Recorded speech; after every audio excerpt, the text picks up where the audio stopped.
Hey there! I'm Riskable, and in this video I'm going to show you how to build the simplest and most efficient mana-generating crop farm ever! This build is even easier than my tree farm, and more importantly, you can build it really early in the game. As long as you've got plenty of iron, some redstone, and a little bit of gold, you can build this. Seriously. As usual, I'm going to go into exquisite detail on how and why I made this build the way I did. Let's get started. To build this crop farm, you're going to need one mana pool, one mana spreader, a redstone mana spreader, one minecart with chest, something to hoe some dirt, a chest, a hopper hawk, an item frame to use with that hopper hawk, the drum of the wild, and that will be used to harvest our crops, up to 8 agri-carnations, and I recommend having exactly 8, some potatoes or whatever crop you plan to use with the farm, an open crate, a furnace, 14 dispensers, well, up to 14 dispensers. You could have less than that. If you want to just get started, you don't have much iron to go with the 19 hoppers you're going to need. And yes, that is a lot of hoppers. I know that's a lot of iron, but it's really, all this together is really just less than 2 stacks of iron. So if you've got 2 stacks of iron, you're pretty much golden to make everything here. You're also going to need some redstone torches, a lever, and that's if you want to be able to turn your farm off, a Gormorillus, and that's to generate mana from our cooked potatoes, an exoflame for cooking the potatoes, 1 redstone repeater, 3 redstone comparators, and these rails. You're going to need 1 set of detector rails. You really only need 2. 1 set of power rails. You're really only going to need 3. And 2 sets of rails, and you get 16 per recipe, and I think you need like 18. So yeah, it kind of sucks that you need 2 sets and you're going to have a whole bunch left over, but whatever, you need 2 sets. You're also going to need some dirt, a hovering hourglass, and some soul sand to time that around 4 minutes. If you want more precise control, you should use some red sand. If you add more agri-carnations, you're going to need to reduce the timer a little bit. And I also highly recommend using a mana blaster with the flash lens to add some extra light to your farm to make sure it continues growing at night. The first thing we're going to want to do when laying down our crop farm is clear out a reasonable section of land. We're going to need a 9x9 square, which I've outlined in sand here, and a 2-block margin around the edges. And in the back, it's actually 1 extra block, so it's a 3-block in the back. And the first thing you should do is create the water block, which is going to work for our farmland and make sure it stays farmland and properly fertilized and whatnot. And that also makes it much easier to orient our dispensers, which are going to be placed around the edges. And we're going to be placing 5 dispensers at the front here, and that's going to be 1, 2, 3, 4, 5, and then 3 on the edges. 1, 2, 2, 3, 1, 2, 3, 1, 2, 3. Oop. Okay, so we've laid down our dispensers, and the next thing we want to do is place down hoppers in the back of these. Shift right click and make sure that those feed into those hoppers. I'm going to do it for every hopper all the way around the edges.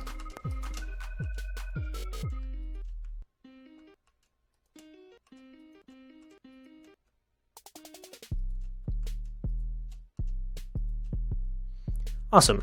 Now we want to place down some dirt to fill in the spaces in the corners of these areas here. So I'm going to go ahead and do that.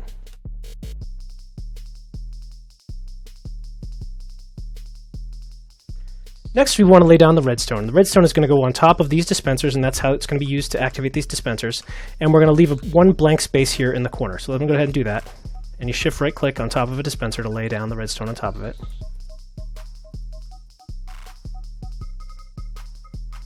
I'm going to go around the edges here.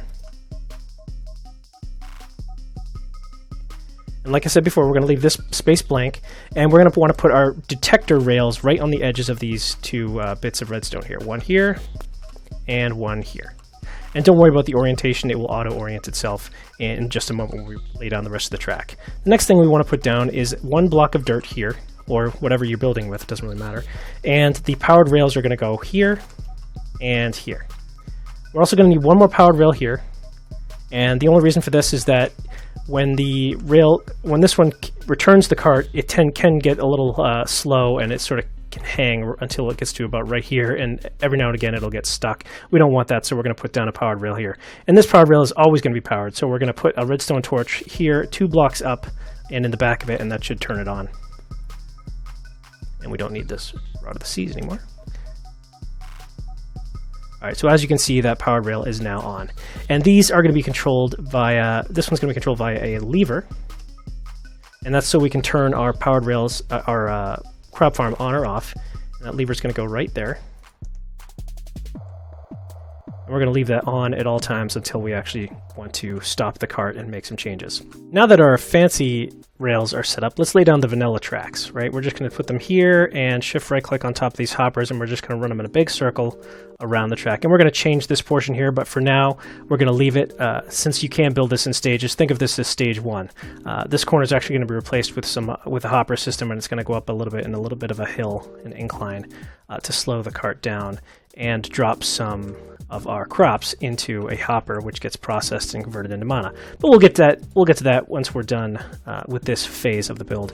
And I just want to remind you that you don't need to put down all these hoppers at once. If you're really early game and you haven't got this far yet, you can put down just 3 hoppers or even just 1 hopper, though that'd be a little bit silly, around the edges, and just fill these in with dirt until you've got hoppers to complete the circle here. So now let's moving on. Let's set up the hopper detection system. And the way this is going to work is we're going to put a hopper here, right above this powered rail here, and we're going to detect when this hopper's empty, and when that hopper's empty, we want this powered rail to be on. So the way we're going to do that is we're going to need a redstone comparator. And I know a lot of people don't like to use these redstone comparators because they do seem a bit complicated. But it's not really that complicated. It just sends off a redstone signal that's with a power equal to whatever it's comparing against. And that's this default mode of operation. So I'm going to go ahead and place this down here. And I intentionally placed it backwards to show you that the wand of the forest, if you do place down a comparator or a repeater or any other block that can be rotated, you place it facing the wrong direction, you can just shift right click on it with the wand of the forest and rotate it. And we're going to do that. We're going to rotate it so it's facing out. We want it pointing out. Think of this as like an arrow. And we're going to put down another block here and 1 bit of redstone there. And when this hopper has some stuff in it, that the power level here should be 1 or something greater than 1. And just to demonstrate that, I'm going to put my potatoes in here. Yeah, see? It now shows a power of 2, meaning there's some stuff in this hopper. So I'm going to go ahead and take that out. And to complete this setup, we need to put a redstone torch here. And we're going to build 2 up here. For some reason, I can't put the redstone here. It has to be 1 above the powered rail to work. And we're going to put a bit of redstone here and here. Here. And that powers that rail. And do note that because this is below this hopper, it's not going to disable the hopper, so it should work just fine. Let me set the day. Time set day. We don't need nighttime. Alright, so that should work. That should power our rails. And let's test it with a minecart. Put a minecart down. Okay, so one note about minecarts is if a powered rail is facing a solid block like this, it will automatically push it this direction. So let's test that. There it goes. Right? Awesome. And you can, I don't know if you could hear that, but it's activating our dispensers, working exactly as it should.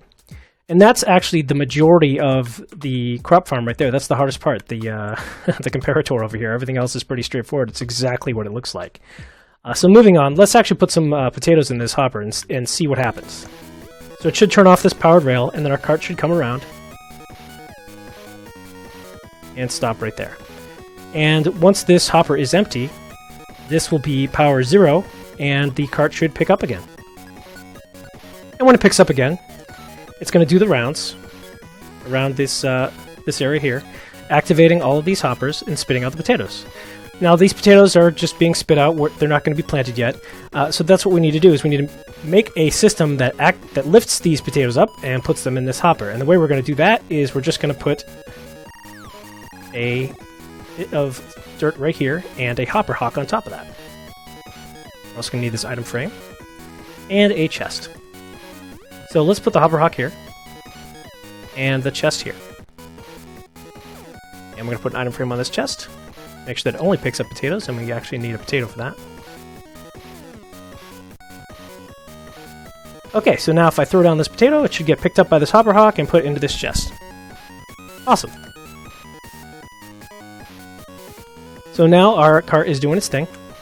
It's sending them around, but we want it to actually plant these potatoes, not just shoot them across a little field. So we need something to hoe the dirt. I'm going to use a monosteel shovel. My favorite feature of the shovel is that it can hoe as well as shovel. So I'm going to go ahead and make some farmland here by hoeing the dirt. One in front of every dispenser.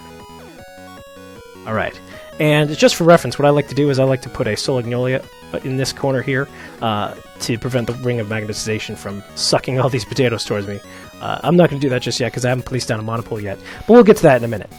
So our crop farm is now actually complete, believe it or not. This is going to harvest stuff, and we could harvest it by hand, and basically that's the majority of the farm. The rest of the modifications make it so that it automatically processes mana and automatically harvests these potatoes as well.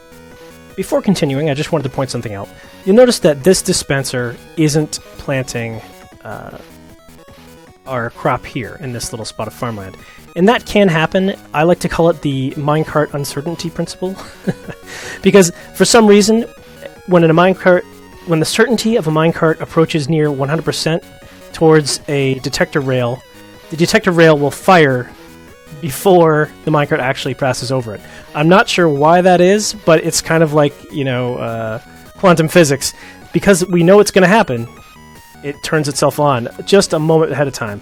But usually it corrects itself. Eventually it'll come around and it'll actually plant the potatoes there. I just wanted to point out that it's not that big of a deal. It does happen from time to time. Just ignore it. It'll fix itself eventually, like it did. Perfect. There it goes. Now that we've got our semi-automated crop farm working, let's make it a fully automated crop farm. Now, really, who wants to harvest crops by hands, right, when we can make it fully automated? And the way we're going to do that is with the Drum of the Wild. We're going to go 3 up from the base here. 1, 2, 3. And we're going to put it here. And the reason why we go that high is so that when we fire a mana burst, there's no chance it will hit the cart as it's going by. Now we've placed the drum, we don't need this dirt anymore. Get rid of that. And we're going to place the redstone mana spreader over here so that it can fire into that drum. And we're going to go 1, 2, and put down the mana spreader facing that drum. Awesome. Now we're going to put a mana pool right next to that so it has something to feed it mana. And we'll get into how this mana pool is going to get mana in a few minutes. Right? So, presumably, I'm going to put a hovering hourglass on top of here and with a timer. And when that goes off, it'll shoot a mana burst into this Drum of the Wild, and it should look something like this. Now, those weren't ready to harvest, so hopefully we didn't get any poisonous potatoes. Now let's talk about how we're going to generate mana using this crop farm. So, in order to do that, we're going to need to make a few changes. So let's disable the crop farm. We'll wait till the minecart comes around. There it goes. And once it's come to a complete stop, we're going to make a few changes over in this corner. We're going to break the rails here. We'll put them back in just a second. And we're going to put down a furnace. And this furnace is going to be used to cook our potatoes into baked potatoes right before they're fed to a Gormorillus, this flower here. Yeah, Gormorillus. And that's going to feed a mana spreader that we're going to need to put right under here. And I'm going to do that now before I put the plants down. And it's going to point up here and feed that mana pool. So the next thing I'm going to do is put down the furnace, actually put down the hopper, and I'm going to put 2 hoppers, one on top of the other. And the reason why I want it to be up like this is because I want the minecart to take a page from the little engine that could, and think it can make its way up here. I want it to slow down a bit so it has time to unload some of its goods before continuing on. And we also want to put another hopper here, facing into this one. And another one here facing into this one. So any potatoes that end up in here or in here are going to ultimately make their way down into the furnace. And that's all the hoppers we're going to be adding. So the next thing we want to do is just put the rails back. And as I put them back, you should see that they make a nice slope. And that should turn into a turn. Perfect. So now when the minecart comes up here, it's going to drop some of its potatoes down into this furnace. But we don't want it to always be on because we don't want it to run out of potatoes. We basically want to make sure there's always at least enough potatoes in there so that when it makes its way around, those potatoes end up in these droppers, or in these dispensers, rather. So the way we're going to do that is we're going to disable these furnaces with a redstone signal. And the way we're going to do that is by using this detector rail with a redstone comparator. And the way that works is like this. We put the redstone comparator down facing this way. And a piece of redstone here. Don't need mana spreader anymore. And when the minecart goes over this detector rail, it will generate a signal that represents the amount of potatoes in the cart, or how full that minecart is. So if the minecart is full, we're going to get a nice strong signal here, and if it's empty, we won't get any signal at all. So we're going to use these detector rails like this to disable these torches, disable these hoppers here, if the minecart is not loaded with potatoes. So let's do that. Let's build this up a bit. We're going to need to put a torch here to disable this hopper, and we're going to need another one up from there to disable that hopper. And we're going to do the same thing over here. Torch here. And that will disable that hopper. So when the minecart comes over this rails, nothing's going to drop unless it's full of potatoes, basically. Well, it doesn't need to be full of potatoes, it just needs to have enough to set off this comparator. And we also want to connect these two sets of detectors together so that basically that the torches stay in sync with each other. So the way we're going to do that is we're going to connect these like this. We actually want to go one down from there, and the way we're going to do that is like this. Awesome. So the only issue with this is because these two torches are far enough away from this comparator, the signal, basically the cart would have to be very, very full before it sends the signal all the way down here. So we're going to lay down a redstone repeater right here, and we're going to put it on 2 ticks mode, just because in my experience, that's about right for this particular spot. And we're going to connect it to these torches here. So if the minecart goes over this detector rail, it will give it a power of at least 2, and that will get repeated over this way. And this one only needs a power of 1. But it'll work out. Trust me, I've put this down a few times, tested it. It should work out just fine. So let's go ahead and turn this back on. And I don't know how many potatoes are in there. I should have checked. Well, it should have plenty to stop here. Let's have a look. How many potatoes are in here? Okay, not that many. Well, let's check here. Yeah, not very many. So this minecart is not, it should not drop any potatoes at all down into this furnace. Let's see. Let's see it go.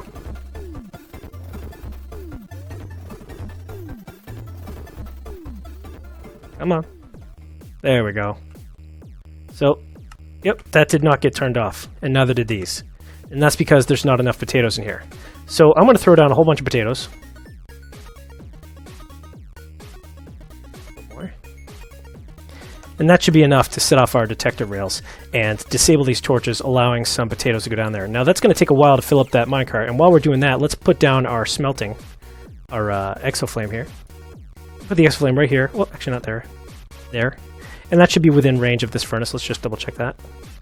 Excellent. So just a tip for you, don't put down more than 7 exoflames, otherwise the furnaces will smelt faster than your Gormorillus can handle eating those potatoes. So the next thing we want to put down is our Gormorillus, and in order to do that, we're going to have to dig down just a little bit. But we're also going to need the open crate. Okay, good. So we're going to dig down underneath this baby. Make ourselves a little hidey hole down here. And the open crate's going to go here. And the hopper here. Okay, so now whenever this furnace cooks a potato, it should automatically drop down here, and with one exoflame here, it takes about 10 seconds to cook a potato, which is plenty of time between potatoes for the Gormorillus to eat them. So when I put this Gormorillus down, that's actually all I need to do, except I do need to make sure that it's bound to the correct monospreader, because by default it'll bind to the closest one, and I think the closest one's going to be this one up here. We don't want that one, we want it to be this one. Okay, so now we know it's bound to the correct monospreader. So now when this minecart comes around, it should drop off some potatoes, and it looks like we're getting there. A little bit more. You know what, I'm just going to take these out to force the hand here. Put them in directly. Alright, now let's see if any potatoes make up when they're down.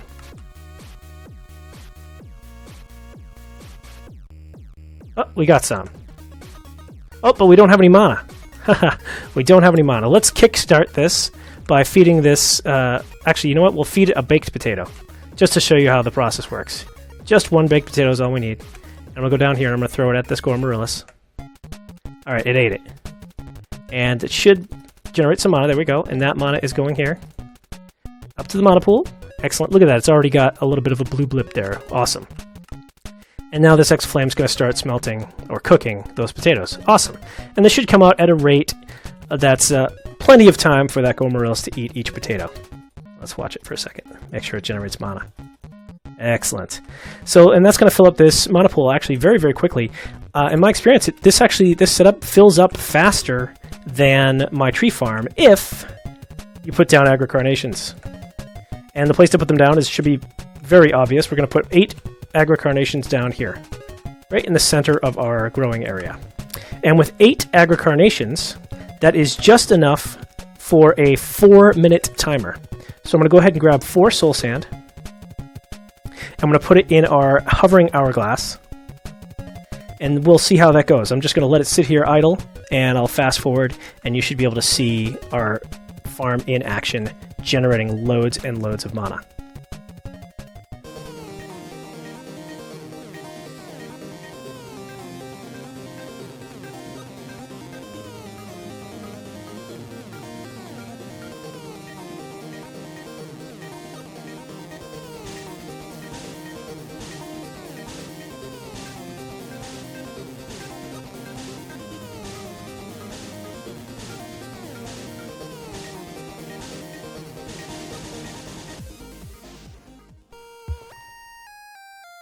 Okay, awesome. Our timer went off, and now we should have gotten loads of potatoes in here. Yeah, look at all those potatoes that ended up being harvested. The agri-carnations did their job, and we have plenty of potatoes. This should be fully automated. One tip I wanted to share about the farm is you can make it a little bit more efficient, make it grow faster, if you use if you put some mana flashes around. And I've got a mana blaster right now with a mana lens, the flash lens on here, just to show you what I'm talking about. You can put some light sources around the crops and they should grow a bit faster, and what I like to do is just put them everywhere, right?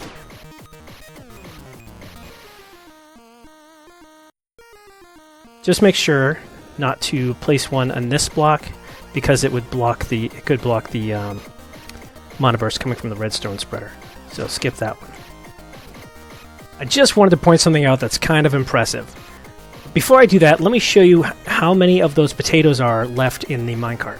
Right, so you saw me put 3 stacks of potatoes in this minecart. Let's see how many are left. And it's only been probably 5 minutes since I finished up my last recording. So those are actually mostly all in there. But look at how much the mana pool has grown. Right, it went from that little blue slab when I first started recording this to now it's, approach about a third full about. Look at that. So that should be pretty good evidence that this is an excellent way to generate mana, and it is super duper fast because the Gormorillus flower is just very, very impressive in how quickly it can generate mana. Okay, that's it, guys. I hope you enjoyed this video, and don't forget to leave a like or comment. Thanks!